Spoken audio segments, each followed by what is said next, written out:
Hi, I'm Doug Keck, and welcome once again to EWTN's Bookmark. A great guest, author, radio, raconteur himself, Dr. Ray Guarendi, and 2 books, Being a Grandparent, just like being a parent, only different, and Discipline That Lasts a Lifetime, the best gift you could give your kids, both proudly published by EWTN Publishing. I would prefer that you say raconteur. Okay, raconteur. Okay, that's specific to you. Yes. Okay, but one way or the other, best-selling author. You've got the TV show. Are there other goals? Aren't you conquering the internet now? Didn't you do some more spots that are going to be airing on the internet? Yes. Yes, I'm learning to speak in sound bites. So you're like Mr. Digital here. Well, it's been a long journey because for 2 years I wore my garage door opener so people think I have a pager. There you go, right. That was your doctor thing. It used to be when the early days when you had a pager, everybody thought you were a doctor. Oh, I was big time. Yeah, absolutely. So let's talk about the first book in the first segment, Being a Grandparent, just like being a parent, only different. It would strike me that this is probably a book that a lot of people would be interested in because being a grandparent seems like it's different today than it was even 50 years ago. Most common questions I get from grandparents, and one of the most common comments I get was, I'd like to spoil my grandkids, but I can't. They're already spoiled, and I wish their parents would discipline them. So I talk about that in there too. When do you step in? When do you shut your mouth? Yeah, well, that seems to be like, in going through the questions you have in the book, a lot of people are trying to figure out, how do I navigate that situation? How do I deal with my grandchildren in relation to the parents? Like one of the ones I remember off the top of my head was, am I in charge of discipline if they're staying with me at my house? The parents put limits on it. Okay, so I'm going to watch your kid. I'm going to have certain discipline. But the mom might say, I don't want you spanking him. Or I don't want him to do X. Okay, well, what can I do? So you got to set the terms. Set the terms. The most freedom you have as a grandparent in disciplining is at your house, because you can set the terms. Now, if the parents are there, you are dramatically constricted. Right. And unless you have this unique relationship with the parents who says, Dad, we're one here, you can do what you want.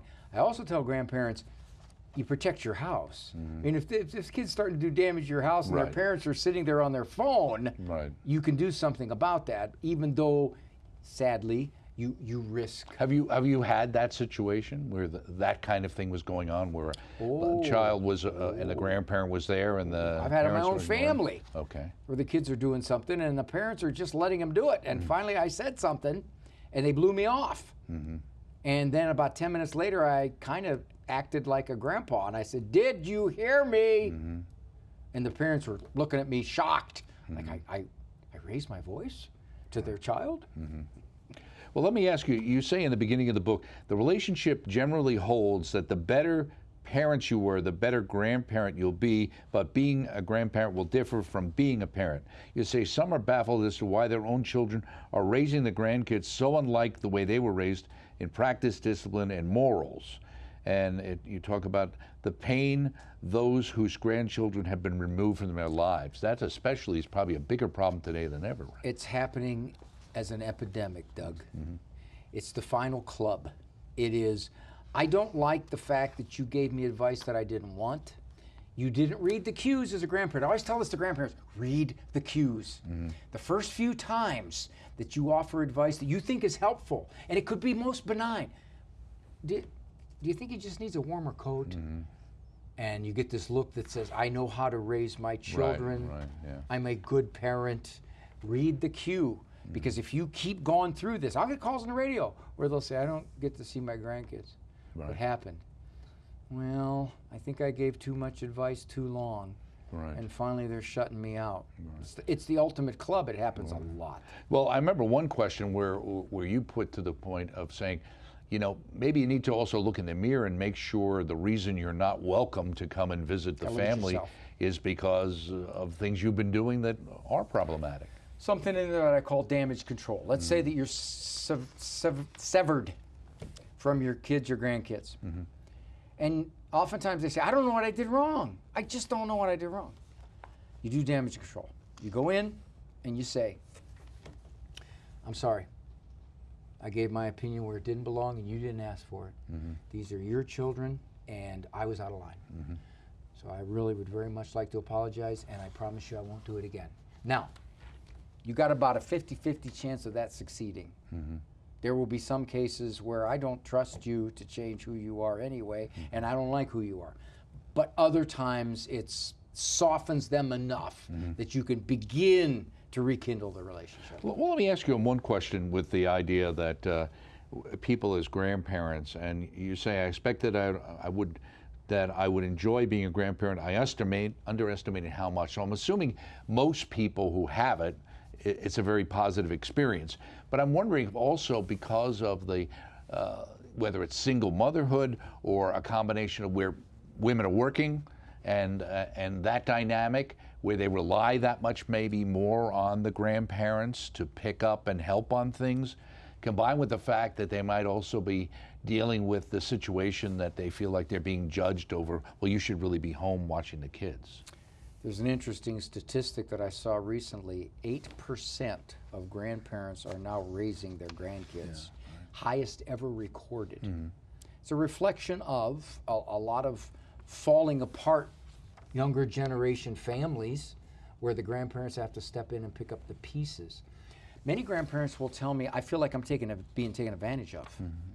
Yes, I'd like to absorb some of this. I'll watch him 2 days a week. Well, now it was all weekend. And I'm afraid to say I don't want to because they'll get mad and pull it back. These are the kinds of things that grandparents find themselves into. I would think it's also easy for parents at times because the grandparents are so thrilled to be with the kids, especially early on, that they start to just believe, well, they love doing this, so it's not a problem. They'll get as much a dose as they want. Yeah, it's not a problem. Without realizing you're still dealing with elderly people, you know, who have their own lives and then are dealing with the fact that they don't have as much energy as they used to. I'm familiar with it. I have 10 grandkids. Right. So that's a problem. Well, what happens in the dynamic a lot is that the grandparent is nervous about setting limits. They don't know how the limits are going to be taken. They don't want the overreaction of, fine, you don't need to see him at all then. Fine. Right. I can find something. I can get daycare. Fine. So they're or I'll put them in daycare as a threat. Well, I don't want them to go into daycare. So I'm skittish. I see. So I will give more of myself than I want. The problem with that is ultimately it exhausts the grandparent. And then they come to the point where they say, you know, you might want to get him daycare. You know. Right, or at least appreciate that, that you're putting that person in a tough spot. You got to watch the competition. Right. They'll say to me, we're out of town. The other grandparents are in town. Or in town, right. Yeah. And they see him all the time. And they can go to their activities. And they can get him stuff. So the temptation is to try to make up for. Right. That's kind of like what you see with divorced parents. Yes, exactly. That's a losing game. Yeah, you can't make up for it. You can only be who you are when you're there. And a lot of times I say that the grandparents try to make up from a lack of presence with presence. Spelled differently. Right. And that's what they do. That doesn't work. The first time that kid looks behind grandma's back when she comes in the door tells you. What they're expecting. This was, you mentioned here, the birth order effect can reemerge with grandchildren. What's the birth order effect and why does it reemerge? Because the first grandkid, the sun rises and sets in his backside. Okay. All right. So I was the Italian grandson first time. And my grandmother's favoritism for me was so blatant that as I got older, even I had to resist it because it was too much, you know. But Raymond gets this first. When he's done with that and he says, there's anything left, you can have it. So you were the original idea for Everybody Loves Raymond. That was my family. Oh, okay. I got you. Okay. Now, one of the ones we just were talking about, kind of any tips for out-of-state grandparents, you say one last suggestion. If you do stay, make your bed, hang up your wet towel. You wouldn't have to do that at a hotel, you know. Do you think many times it would be better to stay at a hotel? I suggest that oftentimes to parents. If you get the slightest whiff that they're a little uneasy or a little resistant to you staying there, if you get the slightest whiff, my wife and I visit my son in Rhode Island, and we sleep on the couch. And they let us, and they save us about $700 by sleeping on the couch for the 3 nights we're there. Right. But they're very good about it. There isn't the slightest sign. But if there were, we would say, "Hotel, we're going to head for a hotel. We'll be back in the morning." Right, or if going forward, a couple of years from now, it becomes like that, then you go and say, okay. Well, I would want it's a my wife to get the situation. hotel. I want to stay on the couch. Okay, Yeah. right, okay. I thought you liked that, the Servy bar or something in the room. Anyway, you say this, getting along better with someone often means getting along less poorly. Yes, that's right. A number one point of friction. If you were to gauge the relationships, mother-in-law, daughter-in-law, that's the one that is the highest level of friction, the highest threat of severing of the relationship. And often I will advise the mother-in-law, okay, you think she's prickly, you think she's peevish, you think she is, your son could have done better, okay. Right, okay. You got to be civil. You just got to be civil. You got to be pleasant. You may not have the warm relationship that you would have liked to have had. It's like the old Italian joke where the son brings home 3 women, and he says, "Mom, I want you to know one of these women I'm going to marry. And I need you to talk to him for an hour." So she talks, and she says, "You're going to marry that one." He said, "How did you know that?" And she goes, "I don't like her." I got it, okay. Moving ahead, I don't recall questioning my parenting like parents do these days. My daughter has more self-doubts raising her 6-year-old son than we did with all 5 of our children. What has changed? Oh my gosh, I've changed. There's millions of me. The experts are everywhere. We're pounding people with our theories. Are they with forcing our these notions. books down people's throats too? Yeah, those kinds of books. I'm making a living out of countering the experts and trying to get people back in charge. There you go. That's exactly what's happening. I'm starting to hear more and more grandparents tell me, my daughter goes to the internet for her advice. Right. So whatever I have to say is already outdated, overused, Neanderthal back there. I say, well, in that case, yeah, but what she's using isn't working at all. My 5-year-old grandson is unpleasant. I go, Right. you got to hope that at some point she realizes that Right. and recognize. That's how they come to my office. They get to the point where I don't like this anymore. Sometimes the child's 3, sometimes he's 13, sometimes he's 38. Right. But they do get to the point where they've had enough. And I said, that's what you're kind of... Well, when we see so much of these theories, let's say, at least in my mind, coming out of the 60s and the 70s and all, and they never work, but nobody ever admits they don't work. They just come up with a new variation on it. That's what it is. I call it the stretch, Doug. Here's why we get so many flaky theories. If I'm supposed to be smarter than you, because I got letters after my name, you know, PhD, permanent head damage, then I've got to come up with ideas you haven't thought of. I've got to come up with new, enlightened kind of ways. I can't just simply say something and you go, well, my grandmother used to tell me that, because see, that's not high status. What am I paying you for? That's exactly. So I stretch, and in stretching, I become unreal. I become ineffective. I come up with ideas that don't work, but they sure sound smart on paper. Right. This was another one. My daughter phones me upset with her husband. I want to be supportive, but I feel caught in the middle. That's dangerous. That is really dangerous when you have a son or daughter talking to you about their spouse, because if you comment, sometimes even if you don't comment, you just listen attentively, you are taken as support.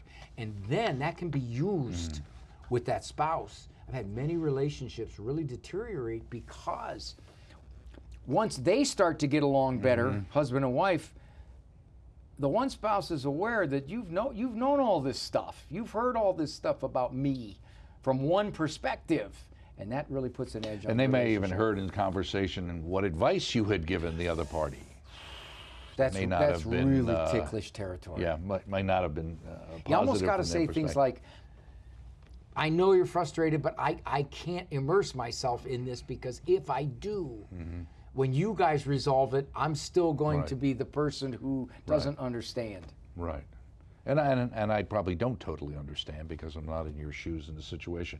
One last question with my daughter is not raising her children in religious beliefs that she was raised in. When I try to introduce my grandchildren, few practices, grace before meals, prayers, picture Bibles, she gets upset, tells me not to push my religion upon her children. You back off. You have to back off. Now, when you have a parent that says, look, Mom, you want to take them to church, take them to church. Or Mom, you want to get them a crucifix for their bedroom, that's okay. You can get a crucifix. So you know what your limits are. But when it's hostile, when it's, Right. you just have to back off. And I tell the grandparents, I'll say, let them see that Grandma or Grandpa is one of the nicest people in their lives. That's right. I used to have a Bible study in a prison. And a lot of the guys would come in and I'd say, why are you here? And they'd say this, well, I wasn't raised with any religion, but my grandma used to sometimes take me to church. And that was a positive experience, Yes. positive memory. Yeah, Exactly. if you're allowed. And that's something we deal with, obviously, on EWTN. We encourage, obviously, there's lots of grandparents who are daycaring their grandkids, and it's a great opportunity, at least passively, to have them watch EWTN programs, or even to be able to do stuff like, saying grace and things like that. You can do that, and even if when the parent is there, there's overt hostility. When they're with you, I mean, you can do all kinds of little tiny things that just kind of evidence the faith. Right, and we know from other situations where somebody wasn't, I guess, as objectionable about it being, where the kid doing it would say, well, this is what when I go to Grandma's, this is what we do. Could we do that at our house, etc. I call that let the children lead them. Right, absolutely. So those are, there can be upside there. It depends on the situation. Being a grandparent, just like being a parent, only different. And speaking of only different, we've got Dr. Ray's Discipline That Lasts a Lifetime, best gift you can give your kids. You're saying that discipline is a gift? You don't discipline them, the world will. And I tell people, go ahead. You want to let the world discipline your kid when he's 28 years old? He's going to get hurt. So whether you feel guilty, or whether you feel he won't like you, or whether you feel you're not enlightened psychologically enough, you're turning him over to the world if you don't do this. No parent likes the discipline. I hate disciplining. People think because I talk about it so much that no, I'm not. I'm kind of soft. Well, you're one of the most undisciplined people I've ever met. That's true, but I'm too old to care now. Let's get off my lawn. Okay. Well, you say discipline is critical, raising moral people, as you indicated. And then you say, what do I mean by discipline? So what do you mean by discipline? Because as you indicate here, if you took a poll, there'd be a million different answers, right? Narrowest definition, spanking. That's what some people mean by discipline. Broadest definition, anything that teaches. For most people, the common definition is limits and expectations backed by consequences. Why am I so sure that discipline is a top concern among parents today? By far, no questions asked. They are often confused, they second guess themselves, and especially religious parents, because they're going against a culture no longer on their side. So their standards and expectations are very different from the culture's. Right. And a kid gets older, he's not oblivious to that. Hey, Dad, how can all those people be wrong and you be right? Right. So, in fact, you have to have enormous stamina and resolve to be a strong parent. But people think discipline is mean. Discipline's not mean. Discipline is kind. You can have mean discipline. Right. You can be nasty and harsh, but that's not discipline. That's nasty and harsh. Well, there's a great football coach, ex-football coach, who said you either have discipline or regret. You have to choose which one you'd like to have. So, which seemed like an incredibly prescient statement. That book is a compilation. I used to write columns. Right. And it's a compilation of the most common discipline questions I get from parents, roughly ages 2 to 18. And how did you organize it? How did you organize I it? organized it by chapters of somewhat related stuff. I had discipline in, misbehavior in word, misbehavior in deed, common discipline misconceptions, parents talking themselves out of authority. They kind of set it out in grouped, somewhat relatable questions. You said no matter how mean you might think you are for disciplining, you are a whole lot less mean than life itself, which is what you were talking about. Life doesn't put a snotty, disrespectful human being in a corner. Life punches him in the face, life fires him, life arrests him, life makes him lose a girlfriend. Life consequences are much heavier. I had a son and daughter we adopted at age 4. Foster parents, and I can speak this now, they both passed on. They were very nice people, but they didn't discipline the kids.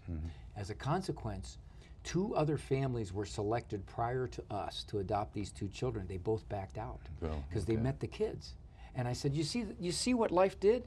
This little 4-year-old boy and girl twice lost a mom and a dad because of their conduct, because the big people didn't do what the big people needed to do. And that's why you say if you intend to change anybody, it's best to start right now. Time will only make change harder for everyone. Parents will say this to me: is it too late? Is it too late? I mean, I realize now I've been permissive, or I realize now that I've let him get away with a lot, or I realize now I've let him have too much freedom. Is it too late? I go, whether it is or whether it isn't is not the question. You have to try. You have to change those things that you can change quickly to try to turn this around. When you're drinking spoiled milk, you don't go, ooh, you know that's spoiled. I think I'll just take a few more light sips. Right. No, you get rid of it. Right. Maybe it'll taste better, or I'll get used to it. Maybe by tomorrow, yeah. You say, so much of parenting is not about what is psychologically correct, but what is morally correct. Question I now hear more than any other question, Doug. Is it normal rather than is it right? It's normal for a 3-year-old to meltdown fit on you. It's not right. 14-year-olds can get disrespectful if you let them. It's not good. We're much more concerned about what is normal. You know, my kid's room is a total pit. It's absolutely below city health code. But every other parent says, oh, that's normal. That's the way they are at that age. Right. Just shut the door. Whatever happened to the parents saying, I don't want part of my room being below health code? Right. Well, it's interesting, too, because those same people will tell you, I don't want to hear anything about normal. What's normal? Nobody's normal. What's normal? Interesting. Right? Very interesting. So why they talk about normal? You also say solid parenthood will always be grounded on the intangibles: love, good judgment, morals, and common sense. You also mentioned earlier about the idea of self-awareness being important. As a parent, absolutely, because you have to realize, I don't see kids, Doug. I see their parents.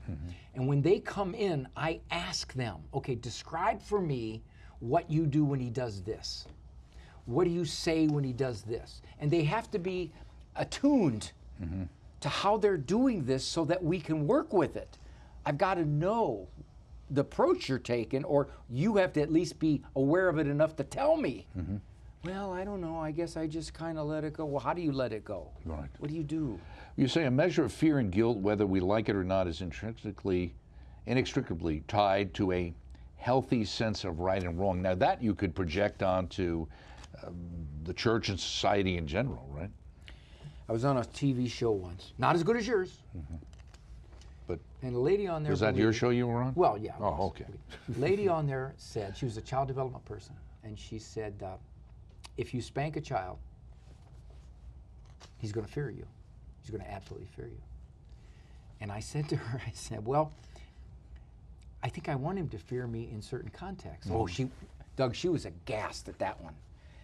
And I said, I fear judges. Some of my friends are judges, but I fear being in their courtroom. I love police officers, but I fear being arrested by one in certain contexts. Right. I want my children to fear my reaction, not me. But we've become so delicate about this whole idea that if your children fear your reaction, somehow you're psychologically harsh.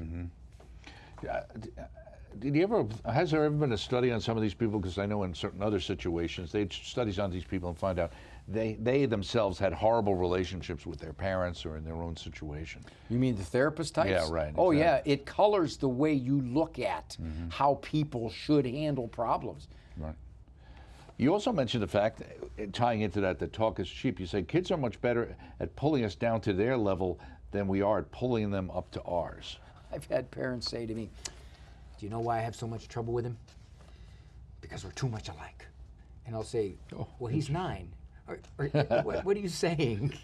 You're acting like a 9-year-old? Well, I would think somebody might recognize that, but in recognize that, actually have an insight into how to deal with that person. Yeah, because obviously your he parent yells and did. screams. I'm yelling and screaming back. Wait a minute, who's the kid here? Right. You also talk about changing our minds as a parent's prerogative, because in a couple of places it seems like that people are frozen with the idea, well, what if I make a mistake? How much damage I'm going to do to my child? I tell parents, you want to calculate how many mistakes you're going to make? It's going to be many, many thousands. And they'll look at me as, what? 365 days a year, kids home 20 years. Okay, that's approximately, it's about 8,000. Well, if you make one mistake a day, and a mistake's easy to make, pick your coat up.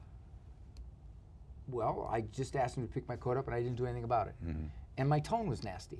So if you want to call that a mistake, you could. Well, there's 2 right there. Right. We do all kinds of things in being human that are mistakes. You know, God knew we were going to be raising kids, and we're human. We're so afraid of mistakes now. We future project. One quick question, and we're just about out of time. Basic back talk comes in 2 types: grumble talk and nasty talk. Grumble talk is the old behind the back, heading up the stairs, you know. Remember, what was that grumpy bear? That bear that, you know.